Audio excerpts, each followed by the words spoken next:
Welcome back, 8:13. You know, it's an alarming statistic here. 1 in 5 community college students in California is homeless. Oh, that's a lot. You think about it, right? In this segment of Surviving in LA, Gina Silva introduces us to a local student who's sharing his personal struggle and how the college he attends is doing what it can to help.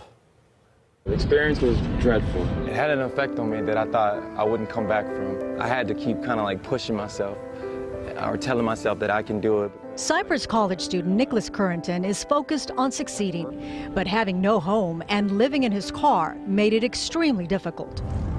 I would lay in the Prius, and the Prius would be uncomfortable because you only have so much space, so I'd lay diagonal. For privacy, he would cover all the windows. I would park in residential areas, which would make me more nervous and paranoid because you're in a residential, and then what if somebody comes out and sees me in the car, calls the cops? And right before classes, he'd make a quick stop. I'd have to go to Planet Fitness every day to take a shower. Homelessness is a problem affecting community college students all over California. In a recent survey by Cypress College, nearly 14% of students reported being homeless in the last 12 months. 44% say they cannot afford food, and 55% say they struggle to pay the rent. What was your reaction when the numbers came back?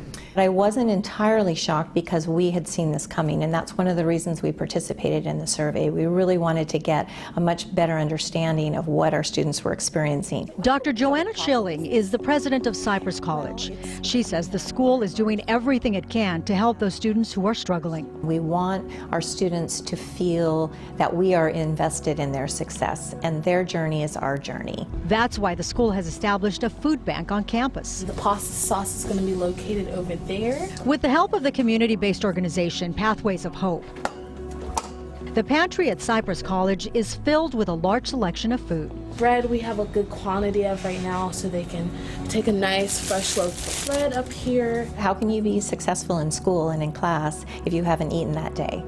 And that is not an uncommon experience for students who silently suffer. In addition to the food, Cypress College also has donated clothing for any students who may need it. And they're also exploring different housing opportunities. Purchasing units in the neighborhood, which is what we're looking at very actively now, to try to find either motels, hotels, and convert them into dorms. And everybody's looking for a way to do it in a way that we can have as many beds as we really need for our students. I think Cypress College is a good place. Nicholas appreciates all the resources the school is providing.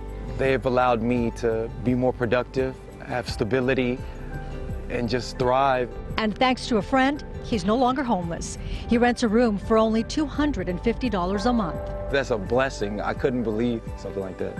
He sees all the help as blessings, knowing that one day he'll too pay it forward.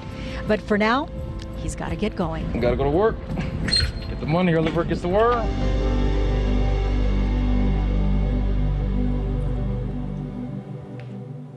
Now, there are similar programs being offered at different community colleges in California.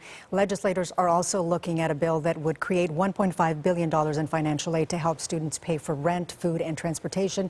The bill didn't pass last year, but they are revisiting that. Boy, hats off to this young man for making an incredible sacrifice to try to better himself, right, and get a degree and to learn. But what about the safety issue of sleeping out in a car, sleeping in a neighborhood? If he was female, sleeping in a Absolutely, right? there's a danger there, and some college campuses are looking at that, creating safe parking spaces for the students. But of course, there's also the liability if a student were to die in their car because it's too hot, it's too cold.